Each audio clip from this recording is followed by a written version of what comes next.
Welcome to Boring History for Sleep. Tonight, we'll take a slow and uneventful sail through one of the most celebrated yet quietly wretched eras of human endeavor, the Age of Exploration. You may have heard about the daring voyages, the discoveries of new lands, and the brave navigators who etched their names in the pages of history. But tonight, we're not going to focus on glory. No, not at all.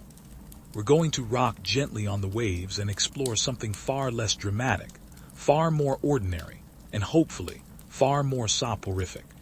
We're going to drift, slowly and without urgency, into the often overlooked misery of the common sailor.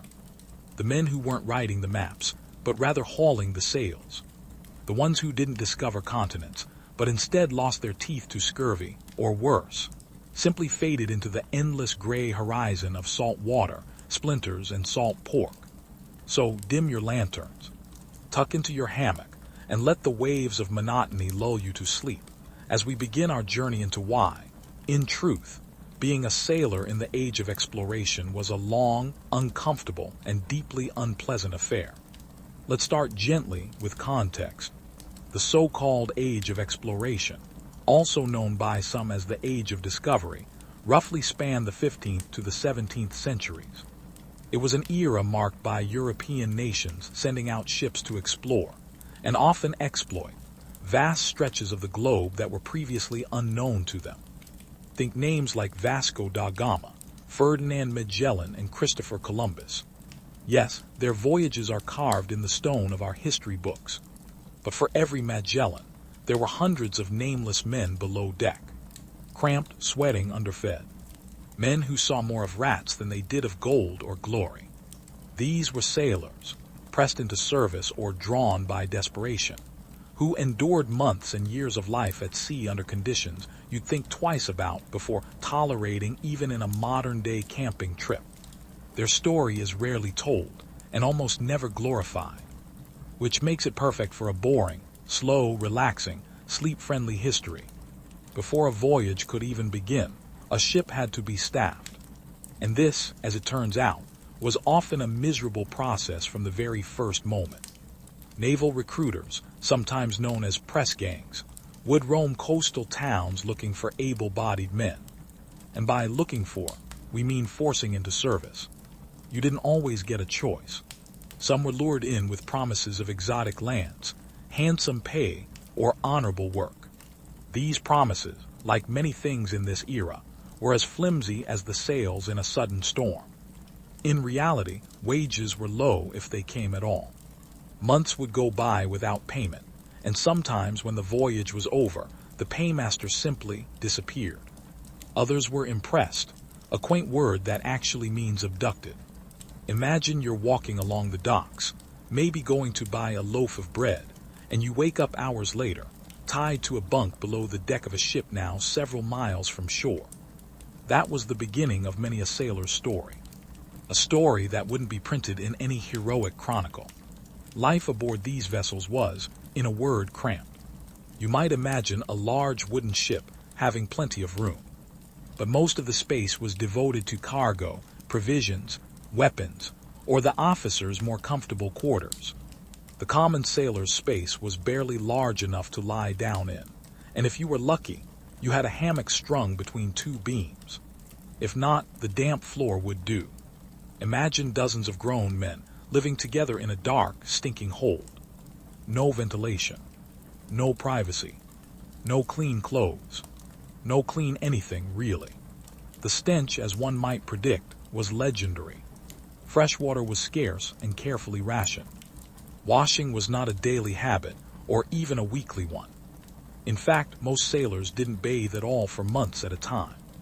The mix of unwashed bodies, rotting food, bilge water, and the occasional rat carcass made for an aroma that one chronicler described as enough to raise the dead and send them straight back down again.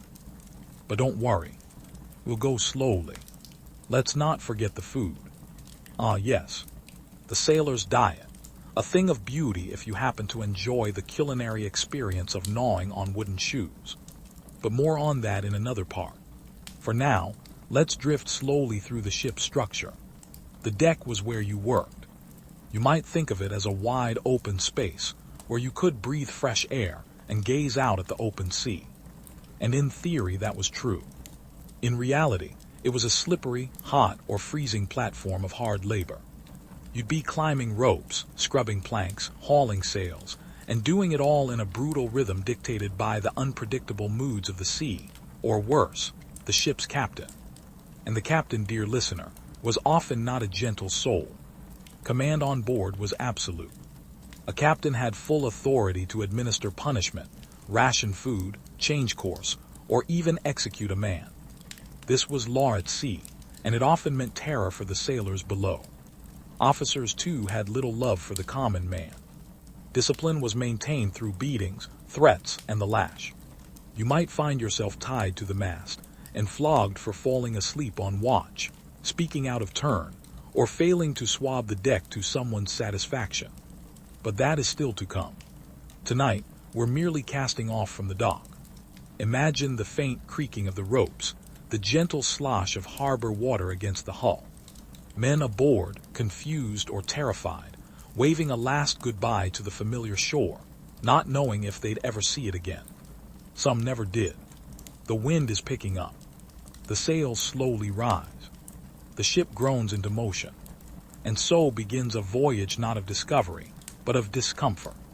One long, slow, briny, and boring expedition into the truth of maritime misery. Let the waves rock you. Let the ship drift on. And let your eyes begin to close.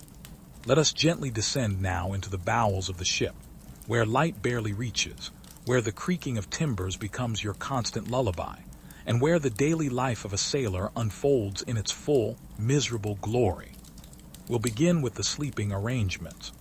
As you settle into your own warm bed or sofa, spare a thought for the sailor's humble hammock. If you were lucky, you had one.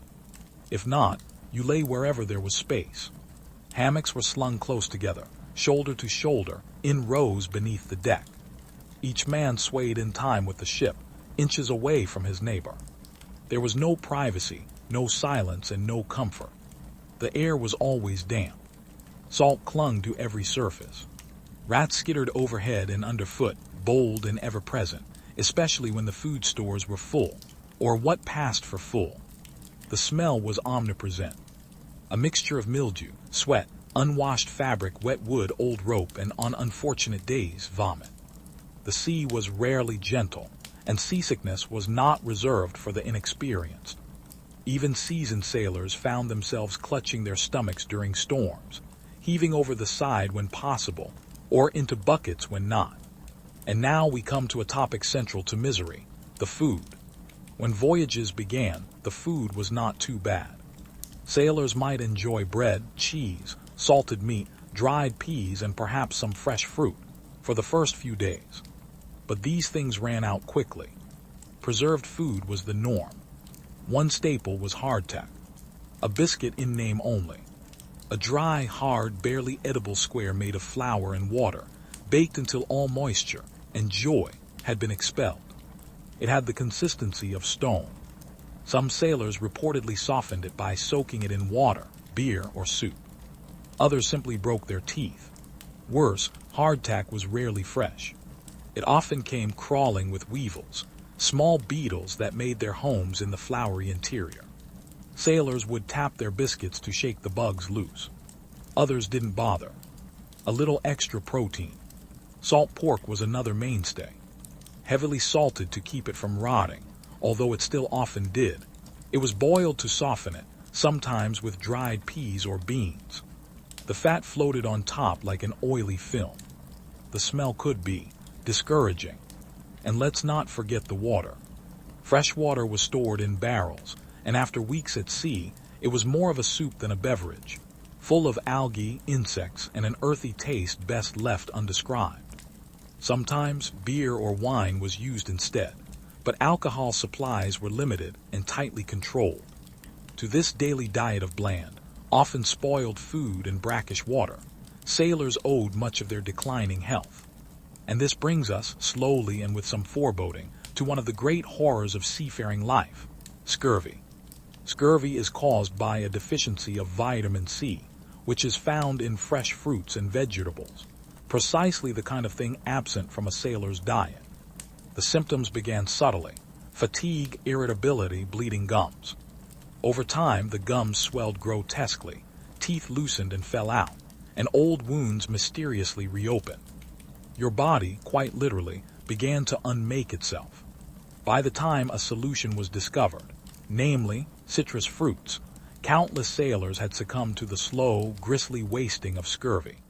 Even when the benefits of lemon or lime juice were known, some captains refused to carry it, seeing it as an unnecessary luxury.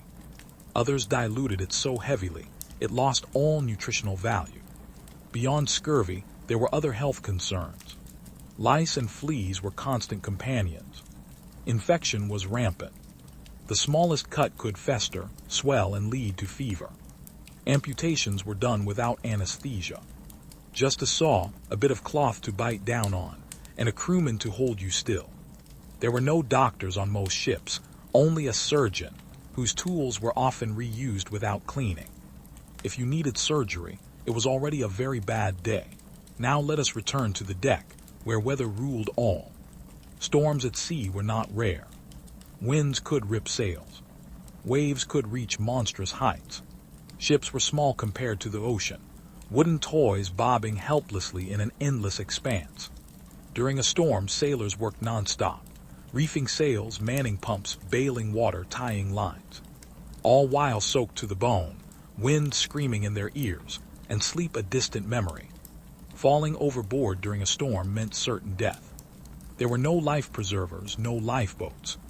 The ship could not turn back. You would simply vanish into the sea, a brief splash, a few bubbles and silence.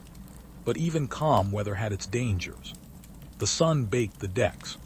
Men suffered from heat stroke, sunburn, or dehydration. At night, the cold cut through the thin clothing like a blade. Damp wool offered little protection. Blankets were rare. And so, between storms, scurvy, bad food, hard hammocks, and insect-ridden quarters, the sailor's life was, shall we say, less than luxurious. Still, they endured. Perhaps it was the promise of land. Perhaps it was the idea of a new world, or the faint hope of riches, or simply the press of poverty back home. But men sailed anyway, by choice or by force, and they kept sailing. Let us continue, ever so slowly, deeper into the world of the sailor's woes, for if you thought the food and sleeping arrangements were bad, we must now turn to something even more troubling. How one became a sailor in the first place, and what happened if one stepped out of line. Contrary to romantic notions, many men aboard ships during the age of exploration did not exactly choose to be there. Some were lured by tales of riches. Others, by the need to escape poverty or the law. But many, perhaps too many, were taken against their will. Enter the world of the press gang. In port cities from London to Lisbon, men might find themselves walking home from a tavern late at night, only to be stopped by a group of armed sailors or officers. With alarming efficiency, they'd be knocked out or coerced, carried aboard a ship, and by the time they awoke, the land was a distant memory. They had been impressed into naval service, forced labor under the guise of national need. Press gangs were notorious in England, especially during times of war or expansion. Any able-bodied man could be taken. Even merchant sailors, when short of a crew, might recruit in a less than voluntary manner. The practice was so widespread that it became a part of daily life in seafaring towns. Parents warned their sons. Men avoided going out at night. But once aboard, escape was nearly impossible. The captain's word was law, absolute and final. Discipline was harsh. The smallest infractions, a poorly tied knot, a misplaced tool, a missing hour of sleep, could earn a sailor a beating. The instrument of choice. The cat-o'-nine-tails, a whip with 9 knotted cords. A dozen lashes could tear skin to ribbons. 20 could lay a man unconscious. It was administered publicly, to serve as a warning to others. The punishment was swift, brutal, and very rarely questioned. Stealing was punishable by flogging, branding, or worse. Sleeping on duty could earn you time in the stocks, or food deprivation. Disobedience, depending on severity, might mean being marooned. Yes, marooning, the act of leaving a sailor on a deserted island, often with nothing but a bottle of water and a pistol. It was a punishment reserved for the gravest of crimes, or the most unfortunate of mutinies. Speaking of mutiny, it happened more often than captains like to admit. Long voyages, cruel conditions, spoiled rations, and tyrannical officers could push even the most desperate men to rebellion. Most mutinies failed. Those that succeeded were often followed by chaos, as no one truly knew what to do next. If captured, mutineers were hanged at the yardarm, the crossbeam of the main mast, as a grim and swaying reminder. Even so, the threat of mutiny was always present. And so, captains kept tight control. There were daily inspections. Watches and routines kept the crew busy, if not distracted. Religion was sometimes encouraged. Sermons were read aloud. Hymns were sung.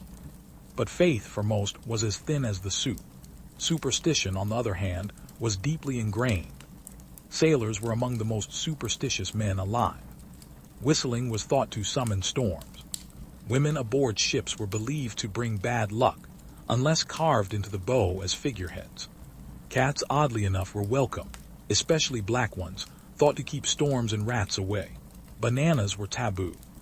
Changing the name of a ship was considered a curse. And woe unto anyone who harmed an albatross, a bird considered to be the soul of a dead sailor. Killing one was said to doom the entire voyage. These beliefs filled the void left by reason.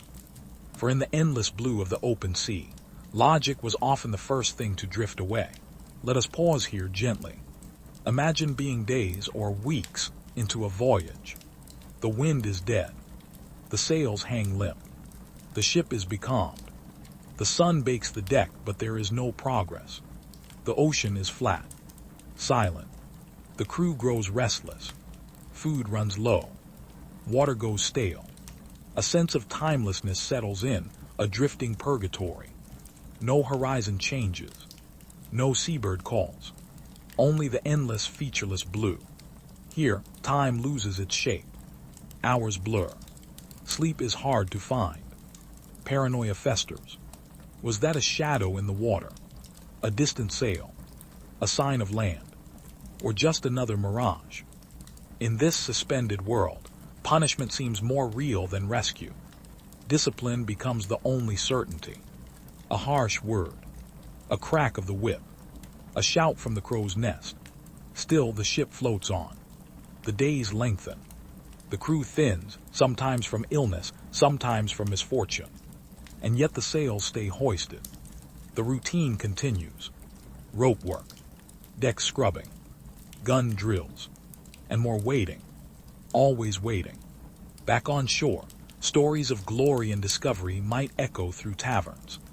Riches from the Indies, spices and gold, silk and silver. But here, beneath these creaking beams, the sailor knows the truth. That discovery is built on suffering.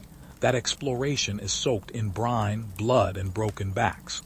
Now, as we drift further into this long and salty tale, let us turn our attention to the most feared companion on any ship, death.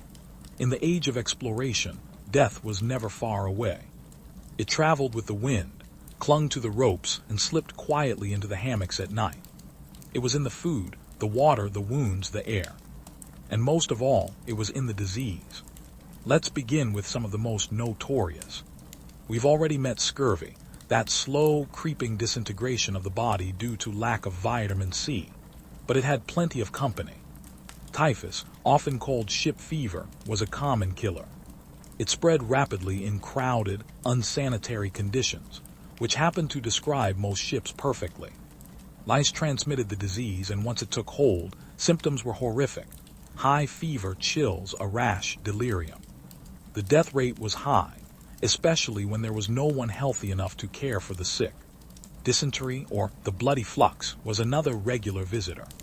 Caused by contaminated food or water, it brought with it stomach cramps, fever, and a never-ending need for relief, which on a ship was not easily found. There were no bathrooms, only makeshift wooden planks over the sea. Sailors with dysentery were not only miserable, they were dangerous to everyone around them. Malaria and yellow fever plagued voyages to warmer climates, like the Caribbean or West Africa. The mosquito was an unseen, deadly enemy. Sailors would begin to shake with chills, sweat profusely, and burn with fever. In time, they might become jaundiced, vomit blood, and slip into unconsciousness. And still, the voyage pressed on. There were no proper hospitals, no medicines beyond herbs, alcohol, and guesswork. The ship's surgeon might offer purgatives or bloodletting, or a poultice made of mold and hope. For many sailors, their illness simply had to run its course, or run them into the grave. Death at sea was unceremonious. If a man died, his body might be sewn into his hammock, often with the last stitch going through the nose, just to ensure he was truly gone. Then, at a quiet moment, he was slid overboard, accompanied by a few words and a splash. There was no grave to mark, only the endless sea. But disease wasn't the only danger. Storms again played their part. Lightning could strike the mast. Waves could wash men overboard. During hurricanes or typhoons, entire fleets might be destroyed. Ships dashed against rocks, hulls splintered like matchsticks. Survivors might wash ashore days later, dazed and starving. Others were never seen again. Then there were the dangers of exploration itself. Many ships, sailing into uncharted waters, found themselves dashed against reefs or shoals. Maps were often incomplete, sometimes deliberately incorrect. Even skilled navigators could be misled. Imagine sailing into fog. Thick, silent, all-consuming. The lookout sees nothing. The captain listens, squinting at charts made by someone who had never set foot where you are. And then the sound of grinding wood, a sudden lurch and chaos. If you're lucky, the ship is merely stuck. If not, it begins to sink. And with it, your hopes. There were pirates, of course, and hostile encounters with other nations. But those were rare compared to the silent killers. Hunger, thirst, exposure. Thirst was perhaps the cruelest. A ship becalmed, without wind, stranded on a glassy sea, could linger for weeks. With no rain, the barrels of water dwindled. Lips cracked. Voices dried. Men went mad. Some drank seawater in desperation, only to hasten their own decline. Others whispered prayers, or cursed the sun. Even when land was sighted, there was no guarantee of relief. Shorelines could be treacherous.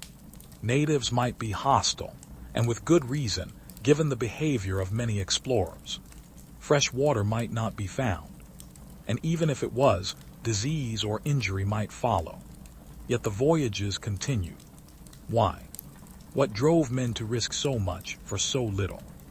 Greed often, glory sometimes, and necessity always. Europe's powers, Spain, Portugal, England, France, and the Dutch, were in a race for trade routes, spices, gold, and territory. The ocean was their battlefield, their highway, their graveyard. Captains sailed because kings and queens demanded it, and sailors sailed because they were poor, desperate, or press-ganged. But whatever the reason, the cost was always high. Every new port of call came at the end of suffering. Every flag planted on a distant shore had passed through hunger, mutiny, death, and despair. Even the great explorers, Columbus, Magellan, Drake, da Gama, knew loss. Ships sunk. Crews died. Some never returned. Magellan himself was killed in the Philippines, never seeing the end of his own circumnavigation. And still they sailed. They sailed with swollen gums, sunken eyes, and blistered feet. They sailed with stomachs empty and hearts heavy. They sailed toward the edge of the world, and sometimes beyond. Let's now gently open the lid of one of the more pungent miseries of life at sea, the food. Imagine for a moment what it would be like to live for weeks, even months, without fresh food. No fruit, no vegetables, no meat unless it was salted beyond recognition. Just barrels of provisions meant to last 100 men, for the length of a voyage that no one could predict. The diet of a sailor during the age of exploration was, in a word, grim. Let's begin with the basics. The staple food aboard most ships was hardtack, a simple, durable biscuit made of flour and water, baked until it was dry and hard as wood.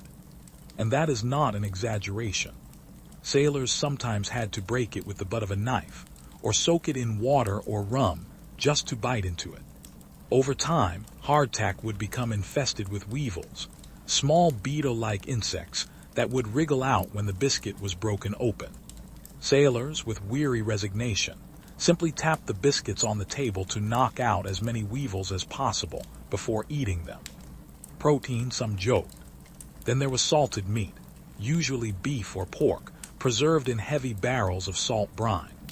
It was extremely salty, tough, and prone to spoilage. When the barrels were opened, the smell could knock a man back. The meat might be slimy, gray, or riddled with maggots. But still, it was eaten.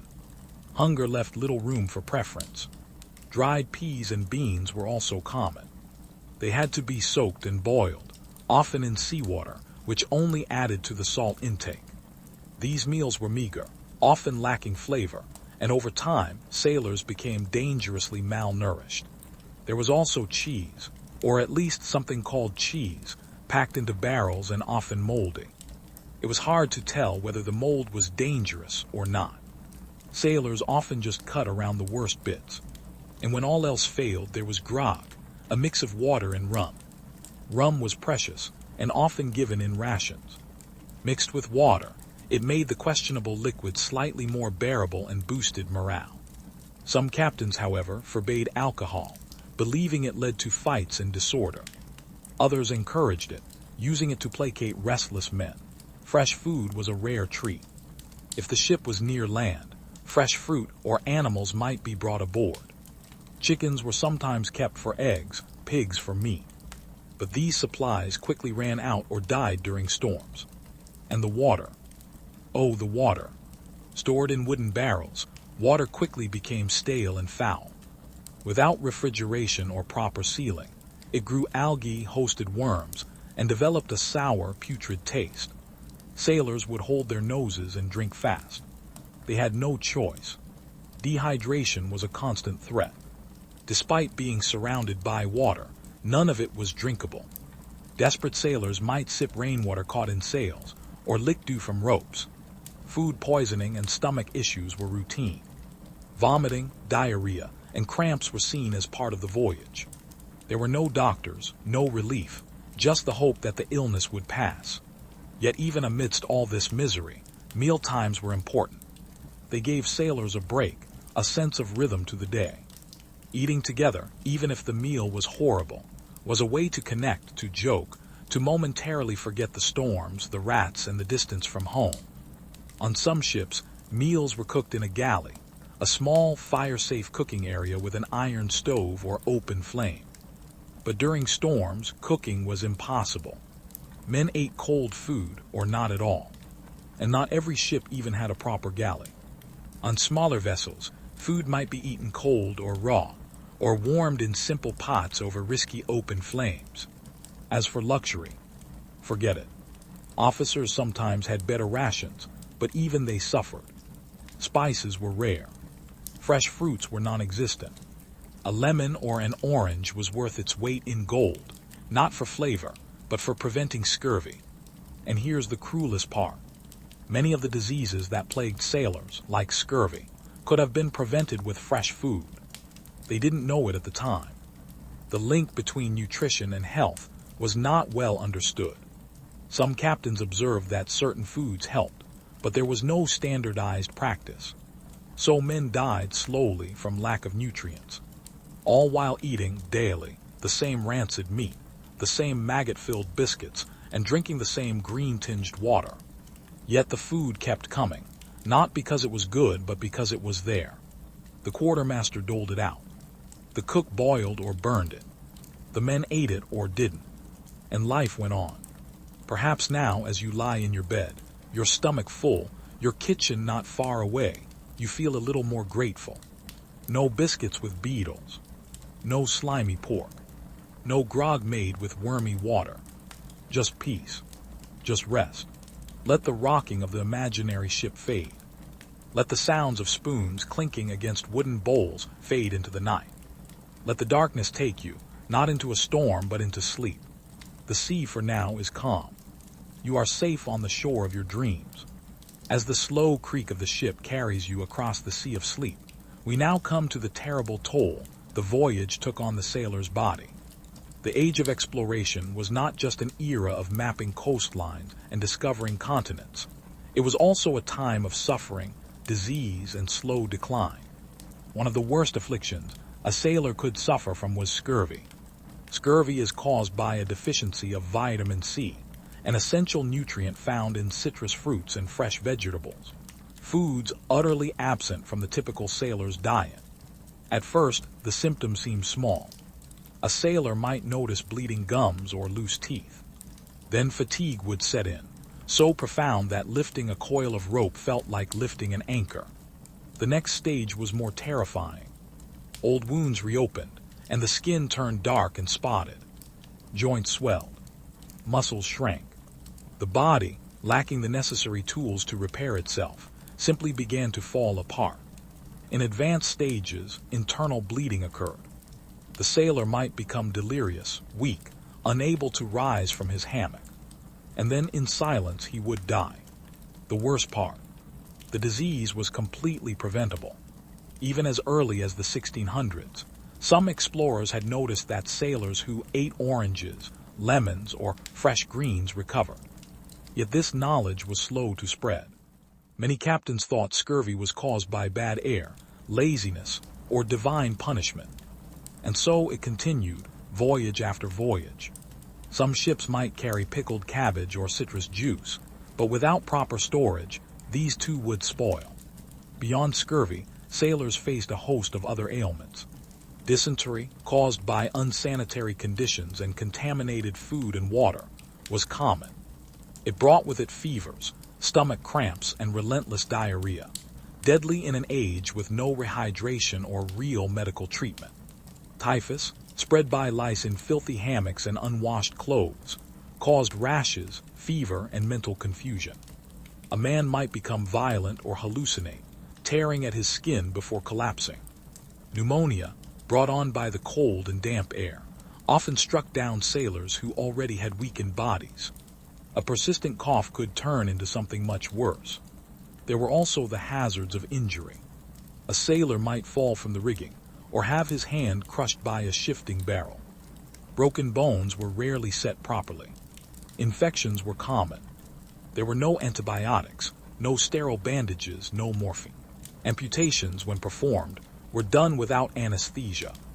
The ship's carpenter often doubled as the surgeon, not because he had medical knowledge, but because he owned the sharpest saws. Imagine being held down by your shipmates, a piece of leather in your mouth to bite on, as your leg was sawn off by a man who usually cut wood. The pain was unspeakable. The infection that followed often fatal. Even smaller wounds, splinters, blisters, or a scraped knee, could become deadly in the humid, bacteria-filled environment of a ship. And let's not forget sunburn, salt sores, and chafing. Clothing stayed damp, salt crusted into the seams, and the constant friction wore down the skin. Men would scratch themselves raw, and soon flies would find their way into the open wounds. Then there were the infestations, lice, fleas, and rats. Rats were everywhere. They gnawed on food, chewed ropes, and crawled across sleeping sailors. Worse, they carried plague and other diseases. Yet sailors often tolerated rats because they were a source of protein when food ran out. Yes, rat stew. There are stories of men gambling over who would catch the next rat, of trading its meat for tobacco or grog. To us, it sounds like madness. But to them, it was simply part of life. Mental health, though not discussed in such terms, was a serious issue. The isolation, fear, and monotony of months at sea broke even the strongest spirits. Sailors might become withdrawn, angry, or violent. Some jumped overboard. Others went mad. Still others stared silently into the sea, whispering to it. There was no reprieve, no counselor, no understanding. Just orders to follow, ropes to pull, and decks to swab. Some captains tried to keep morale up with songs, prayers, or games. But often it wasn't enough. The sea was a brutal place, not just physically, but mentally and emotionally. Every breath brought dampness. Every night brought pain. Every morning brought another round of misery. And yet, through it all, they carried on. Some for money, some for adventure, some for punishment, and some because they had no other choice. So tonight, as you lie in the warmth of your dry bed, take a moment to feel grateful for the silence.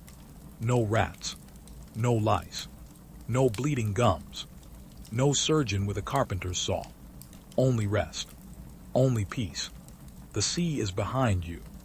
Let your mind drift, not into sickness, but into dreams. Dreams of shorelines, dreams of home. The storm is distant. You are safe. In the rolling vastness of the open sea, time stretches. There are no trees to mark the miles, no buildings to track your passage. Just endless water, clouds, waves, and wind. And days. So many days.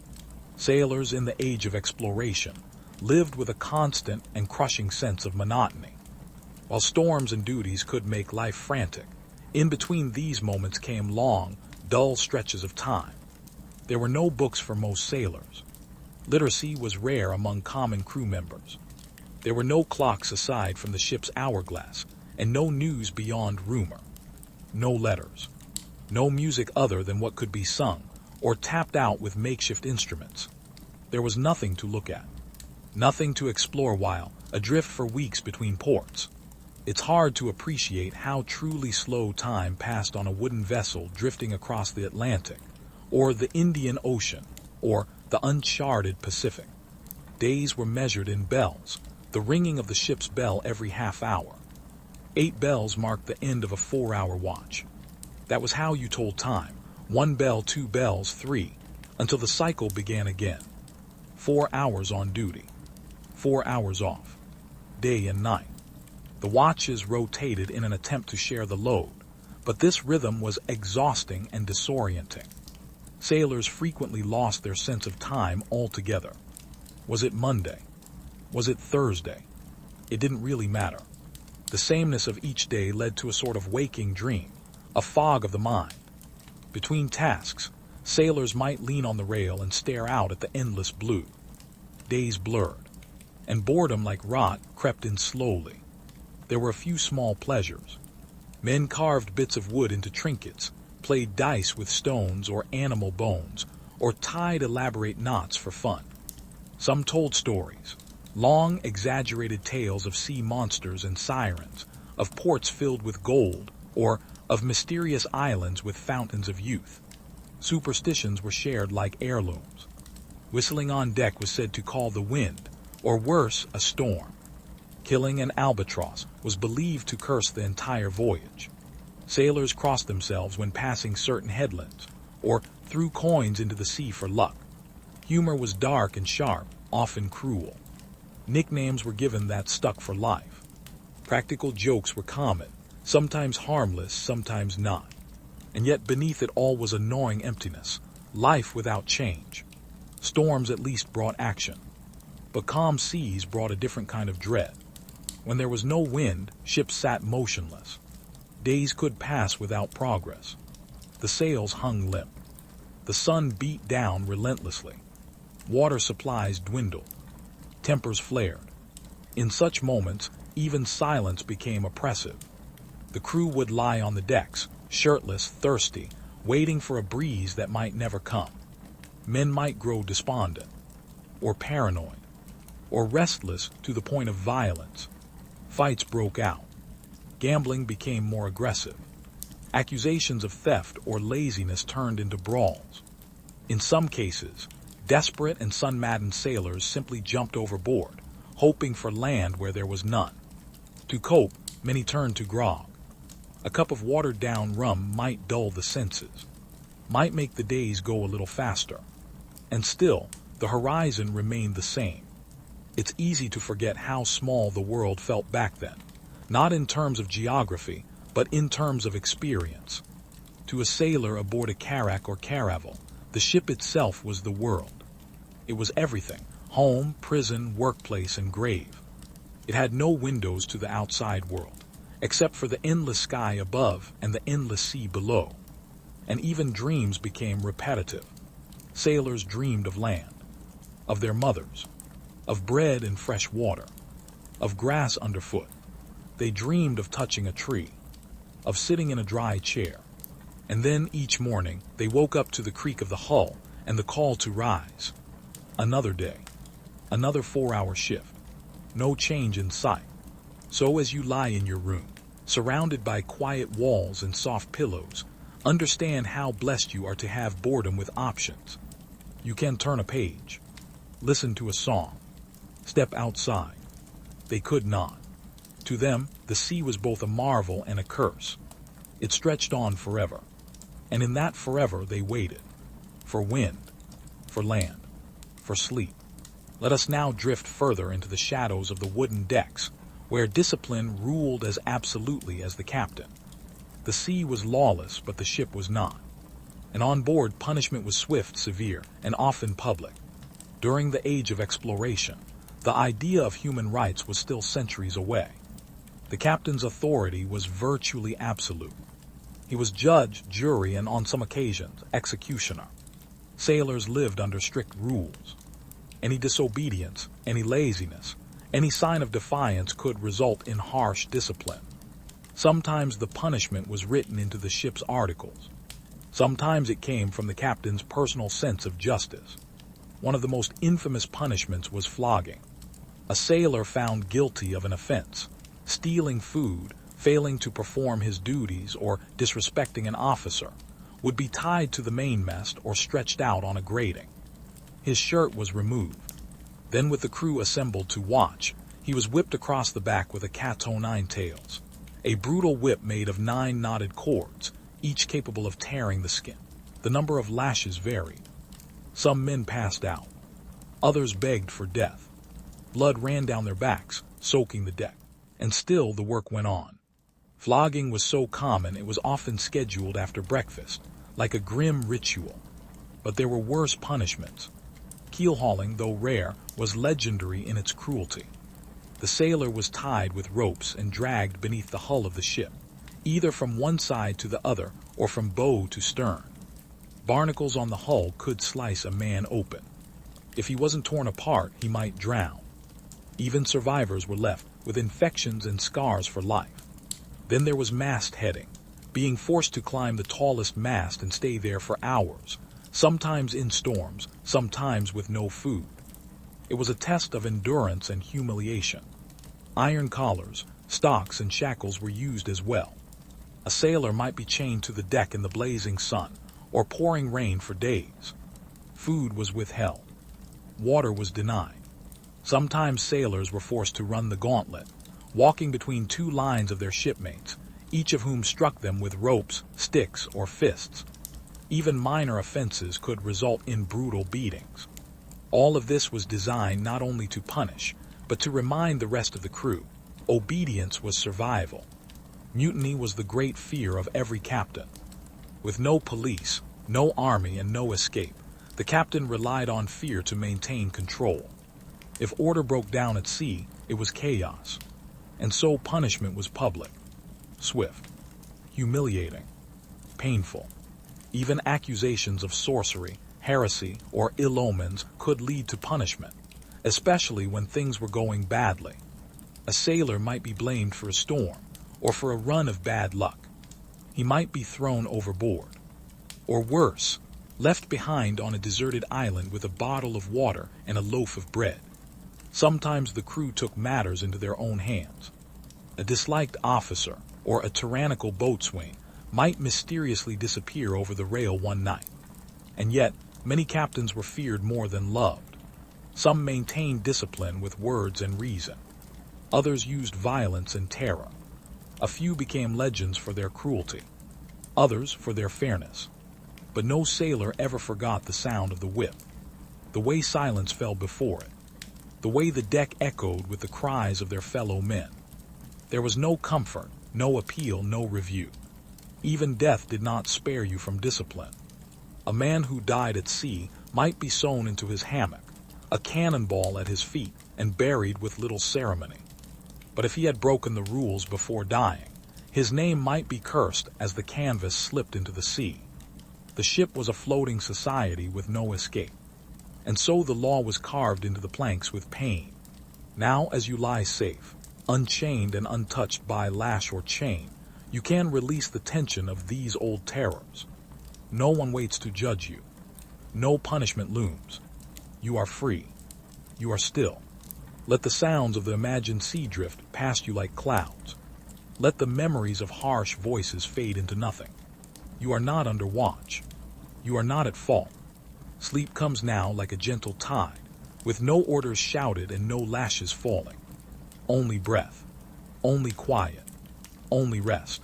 Let us now imagine the wind turning foul, the sky darkening, and the sea itself rising up in fury. For one of the greatest miseries faced by sailors in the age of exploration was the storm. No matter how sturdy the ship, how experienced the crew, or how bold the captain, the sea was always stronger. Storms at sea were not just unpleasant. They were terrifying. They arrived often without warning. Clouds rushing in on the horizon, the barometer dropping, birds vanishing, and then with frightening speed, the wind howling like a beast.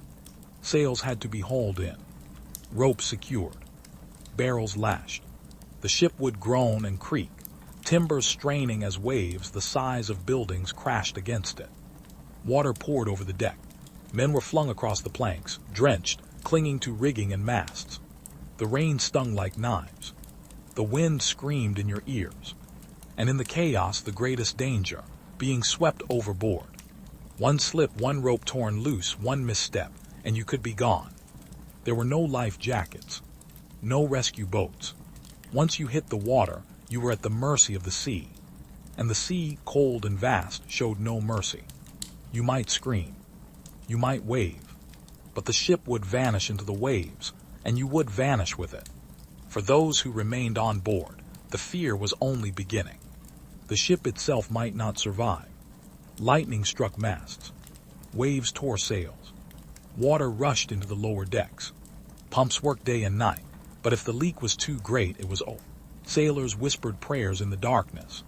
Some saw omens in the clouds, or in the cries of seabirds. Others simply held tight, their knuckles white, their faces drained of color, waiting for the end. And sometimes the end came. Shipwrecks were tragically common. Navigational charts were poor. Maps were inaccurate. Reef, sandbars, and hidden rocks claimed hundreds of ships. A sudden crash in the night. A shudder of impact. Water rushing in. Screams. Orders shouted. And then panic. A shipwreck in the open sea meant death. Even if land was close, many could not swim. Those who could swim might make it to shore, only to find themselves stranded, starving, or captured by hostile locals. There are many tales of shipwreck survivors building shelters from driftwood, eating shellfish, praying for rescue. Sometimes they were found.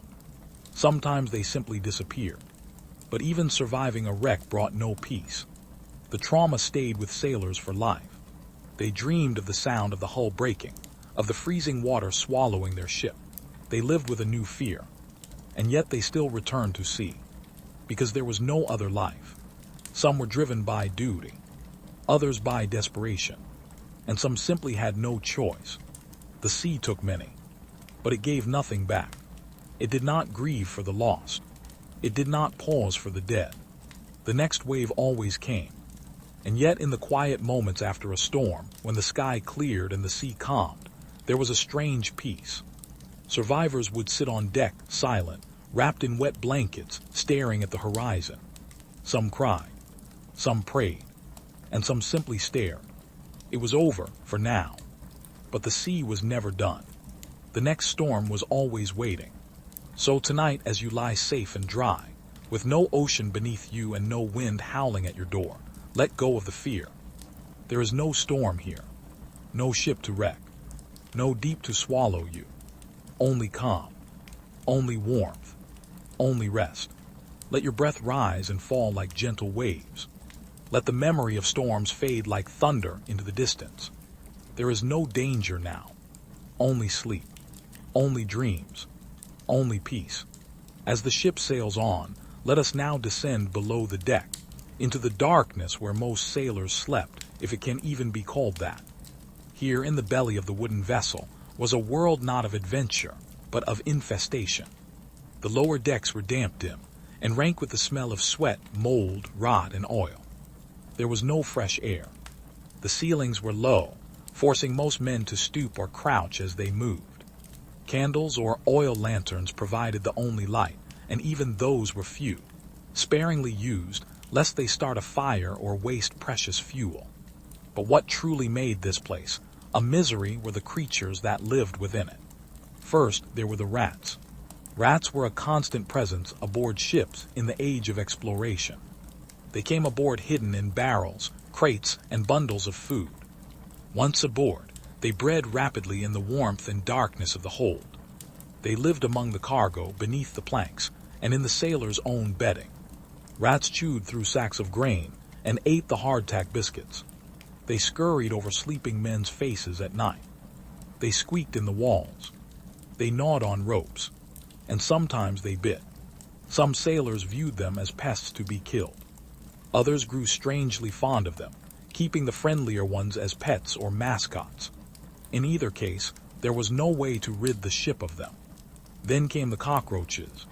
In the dark corners of the ship, in the cracks between the boards, in the folds of wet canvas, cockroaches thrived. They were everywhere.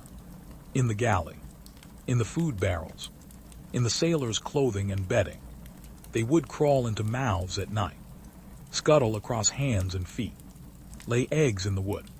No amount of cleaning could stop them, and no sailor could sleep entirely soundly, knowing they were never alone in their hammock. And then there were the lice and fleas. Personal hygiene was nearly impossible. Water was scarce and reserved mostly for drinking. Baths were unheard of. Clothing was rarely washed, and often worn until it fell apart. As a result, the average sailor was infested. Lice lived in the seams of their shirts and trousers, in their hair and in their beards. Fleas bit and jumped from one man to the next. Itching was constant. Scratching led to sores. Sores led to infections. And all of it added to the already unbearable discomfort of life at sea. But perhaps most feared of all were the worms and weevils, not in the men, but in the food. Hardtack biscuits, the very staple of the sailor's diet, were often infested with weevils by the time they were eaten. These small beetles laid eggs in the flour before baking. The heat of the oven might kill them, but once aboard the ship, more bugs often found their way into the barrels. By the time the biscuits reached the sailors, they were often riddled with small holes and crawling with larvae. There was no choice but to eat them anyway. Some men tapped the biscuit on the table to shake out the worms. Others just bit in and tried not to think too hard about what they were swallowing. Salted meat was no better. If it wasn't spoiled, it was sometimes maggoty. And the barrels themselves, wooden and damp, only made things worse. Even the water could turn foul. Stored in barrels for months, it became green, slimy, and sour. Often it smelled of rot and tasted worse. Some sailors drank beer or watered-down wine to avoid it. But once those ran out, the brackish water was all they had. This constant presence of rot and infestation made everything more difficult. There was no comfort, no cleanliness, no relief from the crawling, biting, stinking world they lived in. And yet life went on. Somehow, sailors learned to accept it, to joke about it, to scratch themselves raw and then return to work, to pretend the biscuit wasn't moving, to slap away the rat and roll over in their hammock, because they had no choice. And so, the lower deck remained a nightmare of nature's most stubborn survivors, creatures thriving where men barely could. But here, in your own bed, you are clean. You are safe. You are untouched by fleas and rats and crawling things. The air is dry. The sheets are soft. No weevils hide in your food. Let your mind wander far from the darkness of the hold. Let your skin relax. Let your breath deepen. You are not at sea. You are not below deck. You are far from the filth. There is only peace now. Only comfort. Only rest. Above the crashing waves, beneath the creaking rigging, and within the tight wooden walls of a ship, Another hardship plagued sailors during the age of exploration: discipline. Not just harsh words or a raised voice, but punishment, cruel and cold, often delivered in public view. A ship could not function without order. Hundreds of men confined to a vessel no longer than a modern bus, floating for months or even years without sight of land. There had to be rules. And where there are rules, there are punishments. The captain was often not just the navigator or leader, he was the law. He held near absolute power over the men beneath him. His orders were final, his judgments immediate, his punishments unquestioned. One of the most dreaded forms of discipline was the flogging. For offenses ranging from drunkenness to insubordination, theft, or simply being too slow to climb the rigging, a sailor might be tied to the mast, shirt stripped from his back, and whipped. The weapon of choice: the cat's own nine tails, a whip made of 9 knotted cords, often soaked in tar to make the lashes bite deeper. The sailor would receive 10, 20, sometimes 50 lashes, depending on the severity of his offense, or the captain's mood. The pain was excruciating. The skin broke open, blood ran freely. Sometimes the victim passed out. Sometimes he was left permanently scarred. There were no painkillers, no antiseptics, just a bucket of salt water to wash the wounds and a few rags to wrap them. Other times, punishment was even worse. For serious crimes like mutiny, striking an officer, or desertion, the sentence could be keel-hauling. This involved tying the sailor to a rope and dragging him beneath the ship's hull, from one side to the other. The barnacle-encrusted bottom of the ship acted like a grater. Many men were torn to pieces, gashed and shredded.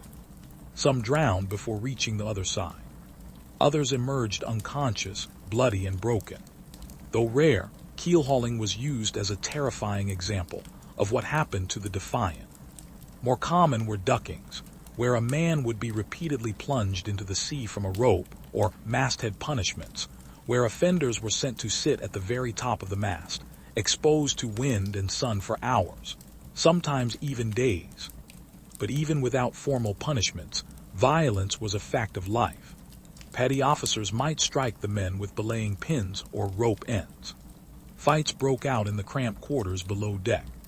Arguments turned ugly. Jealousies festered. There was nowhere to hide, nowhere to run. The social hierarchy aboard ship was rigid. At the top was the captain, followed by the officers, then skilled sailors, and finally the common seamen and cabin boys. Each level knew its place. Each feared the lash. Cabin boys, often just children, were especially vulnerable. They ran errands, scrubbed the deck, served food, and suffered the roughness of adult sailors without protection. Some were treated kindly. Others were not. If a boy made a mistake, spilled a bucket, dropped a plate, forgot a command, he might be beaten or whipped. And yet, none of this was considered cruel. It was discipline. It was tradition. It was the price of order in a world adrift. Even those delivering punishment often did so with grim resignation. Officers did not always enjoy flogging a man, but they believed it necessary. Without fear, they thought, the ship would descend into chaos. And to be fair, in such tight quarters, discipline did prevent disaster. A single rebellious sailor could lead to mutiny. A careless mistake could sink the vessel. Strictness, they believed, saved lives. But at what cost? Many sailors bore their scars not just on their backs, but in their minds. They flinched at sudden movements. They slept with one eye open. They learned to obey, to stay quiet, to endure. Some grew hard. Others broke. Yet despite it all, they remained aboard. For many, the ship was both prison and home. Punishment was a price they paid for the chance to eat, to earn, and to survive. Tonight, you lie in a place where no whip waits. No rope binds your wrists. No mast looms overhead. There is no captain shouting orders. No punishment for breathing slow and deep. As we drift farther into this tale of hardship on the high seas, let us take a moment to turn inward, into the minds of the sailors who lived not only with physical suffering, but with mental and emotional strain as well. For even when the sea was calm, the sails full, and the food plentiful, life aboard a ship during the age of exploration was rarely peaceful. The monotony of the voyage weighed heavily on the spirit. Most sailors were not explorers in the romantic sense. They were not charting new coasts or planting flags. They were not gazing at unspoiled shores or discovering treasure. They were simply working men, often poor, sometimes pressed into service, trapped aboard for months or even years, sailing from one strange land to the next with long, empty stretches of sea in between. And what happened during those long stretches? Nothing. Days and weeks of nothing. Endless ocean in every direction. The same creaking of wood. The same flapping of sails. The same meals. The same faces. No books. No music. No letters from home. No breaks. The only entertainment came from each other, and that could be both a blessing and a curse. Sailors sang songs, sea shanties with simple, rhythmic lyrics to pass the time during work. They played games when time allowed, cards, dice, even boxing matches. They told stories, some of which were wildly exaggerated or entirely false. But when they tired of each other, tension brewed. Arguments erupted. Fights broke out. Jealousy over food, rank, or rumors spread quickly in such close quarters. There was also loneliness, an aching sense of isolation. Many sailors left families behind. Wives, children, mothers, and fathers. Some never saw them again. Letters were rare. News took months to travel. A man might leave his home port with an infant child and return to find that child grown or buried. The ocean separated them from everything they loved. And it was not just loneliness, it was fear. Fear of disease. Fear of the unknown. Fear of death. Storms came suddenly, with waves tall as buildings. The ship groaned and tilted. Masts snapped. Sails tore. Men were swept overboard, their cries fading into the dark. And the sea gave nothing back. At night, sailors often lay awake in their hammocks listening. Listening for signs of trouble, timbers cracking, wind rising, officers shouting. Every creak could be the beginning of a disaster. Below deck, they sometimes dreamed of drowning, of burning, of falling from the rigging. And then there were the superstitions. Sailors were famously superstitious. The sea, after all, was mysterious, dangerous, unpredictable. Whistling on board was said to bring bad weather. Killing an albatross was thought to bring doom. Seeing a ghost ship was a sign of coming disaster. Some men wore charms or amulets. Others refused to cut their hair or nails during certain days. They believed in omens, in sea monsters, in curses. When a man died, it was not always clear why. Illnesses came and went. People wasted away, turned pale, grew cold. The body was sewn into a hammock with a cannonball at the feet and slid into the sea. No grave, no stone, just bubbles and silence. The surviving sailors watched in silence, wondering if they would be next. This constant fear and sadness wore them down. There were no counselors, no comfort. If a man showed weakness, he might be mocked.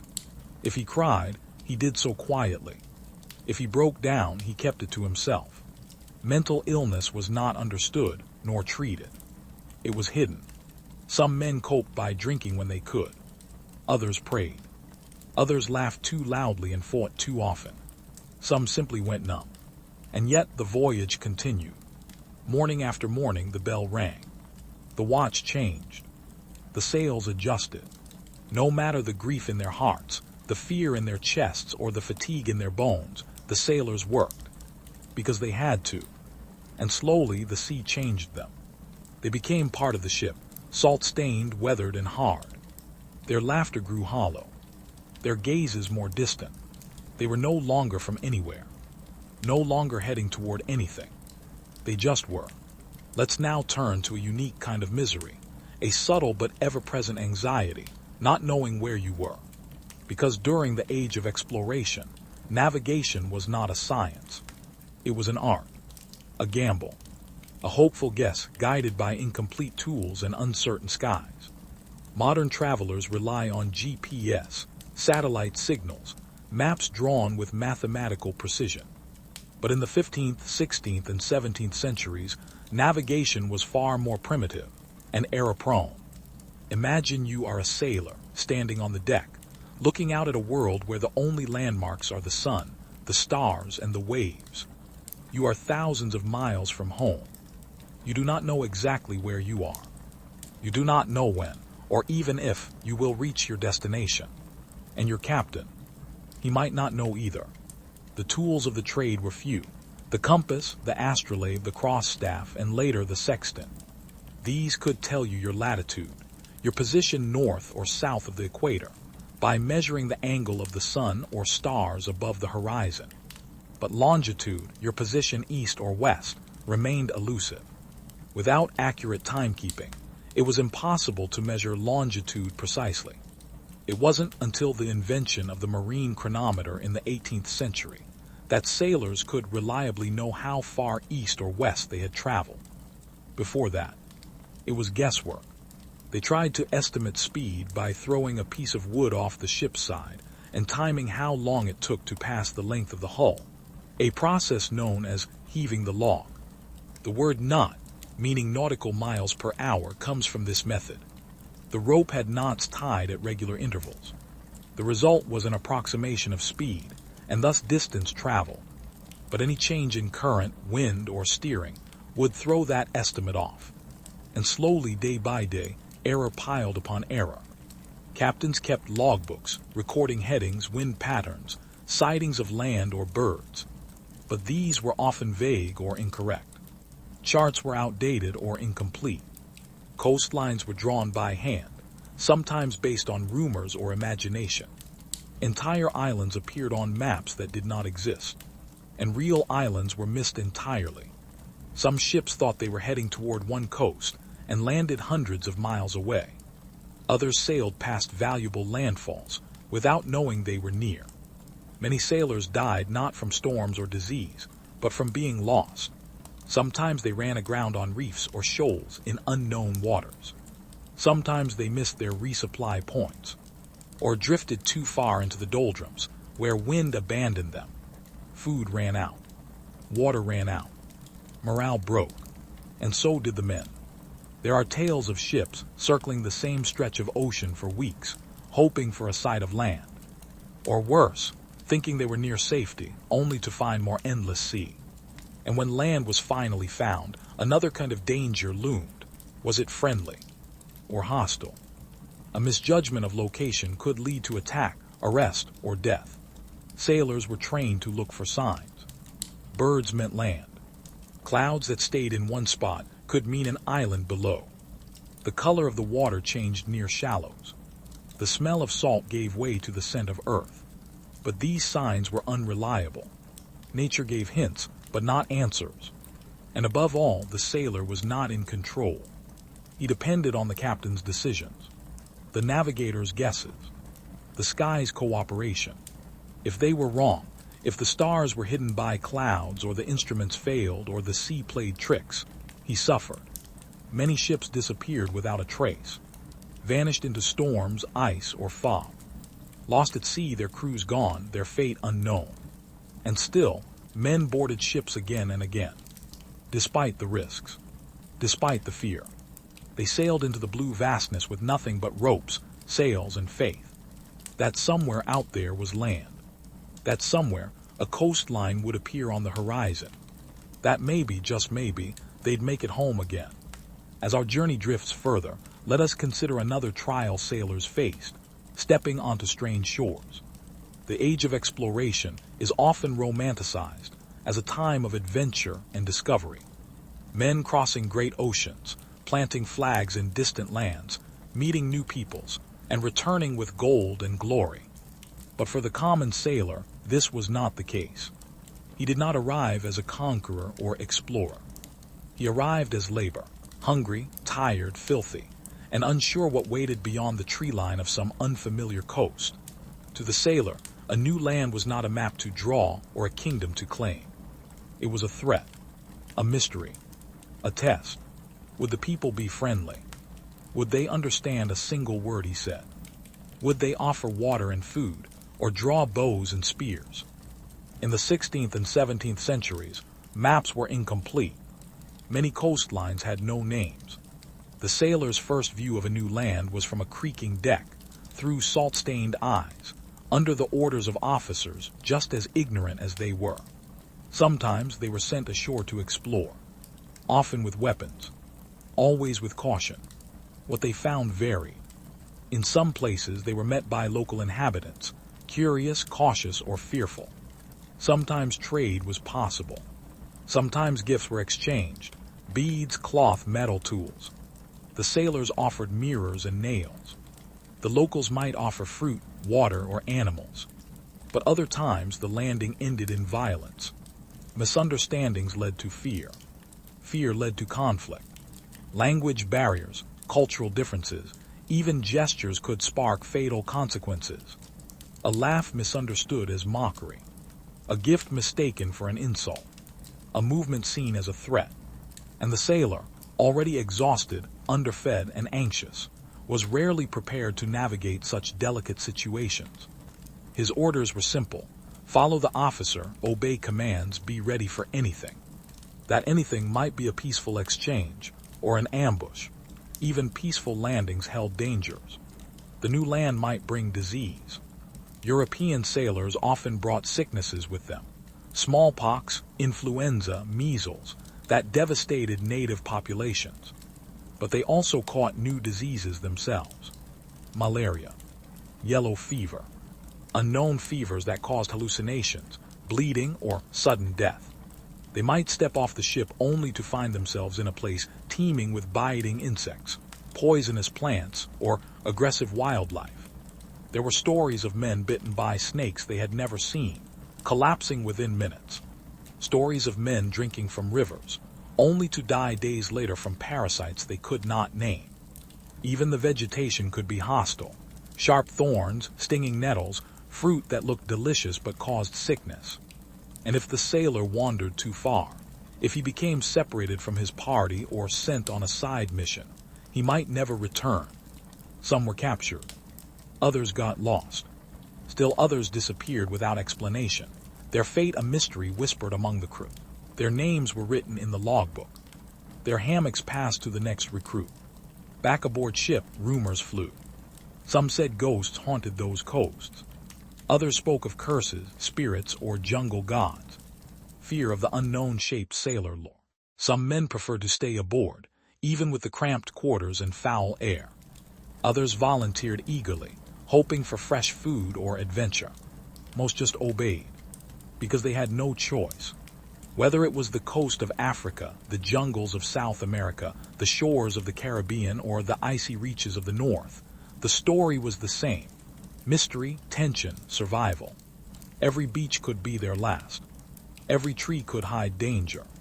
Every step was a risk. And yet they went, again and again, disembarking with rifles and nerves, searching for supplies or trading, or charting the unknown. Some survived. Some did not. But all were changed. The land was not welcoming. It was not gentle. It was not known. And for the sailor, already battered by the sea, it was just another hardship in a life that offered few comforts. As our voyage through misery comes to an end, let us drift away from the storms and scurvy, the rats and rations, the sickness and suffering, and settle into something softer, something quieter, something sadder: the loneliness. Not the loud kind, not the dramatic kind, but the kind that lives in silence, in stillness, in the spaces between commands, in the gap between stars and water, in the aching thought that the sea has no end and no home. The sailor in the age of exploration was often not just a man on a mission, but a man adrift in the world, poor, nameless, and easily replaced. He had no fame, no monument, no portrait. His story was not written down. He was not Columbus, not Magellan, not Cook. He was a pair of hands on a rope, a back beneath a barrel, a figure hauling sails in a storm. And when he died, as many did, there was no grave, no headstone, no ceremony. Just a weighted shroud slipped into the sea, and silence. Perhaps he had left a family behind. Perhaps he had none. Perhaps he had fled a crime or a debt or a heartbreak. Perhaps he sought glory or escape, or simply a wage. But what he found was hardship. Days measured in watches. Weeks lost to the wind. Months of sameness, salt, and sweat. No letters. No news. No comfort. He might go years without touching land. Without seeing a woman. Without hearing music.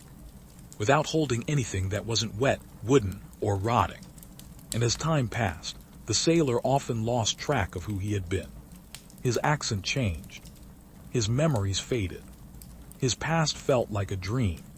And the sea, vast, indifferent, cruel, became his only constant. At night he lay in a hammock that creaked with every wave, surrounded by the snores and coughs of other broken men. He stared into the dark, letting the ship's slow rocking carry his mind to distant places. Home, land, a warm hearth, a soft bed, the scent of trees. He would wake not to birdsong but to shouts, to salt water splashing over the deck, to the scrape of wooden bowls and the taste of moldy biscuit. Every sunrise was the same, and every sunset a reminder that he had survived another day, but only just. Some sailors went mad. Some drank whatever alcohol they could scrounge. Some carved their names into beams, hoping someone might someday find them. Others whispered prayers, or sang to the stars, or simply watched the waves, hour after hour, day after day, as their ship cut through the ocean going somewhere or maybe nowhere. They were men who bore the weight of an empire, without ever sharing in its rewards. They died on ships that carried gold they never touched, on voyages that changed maps they never saw.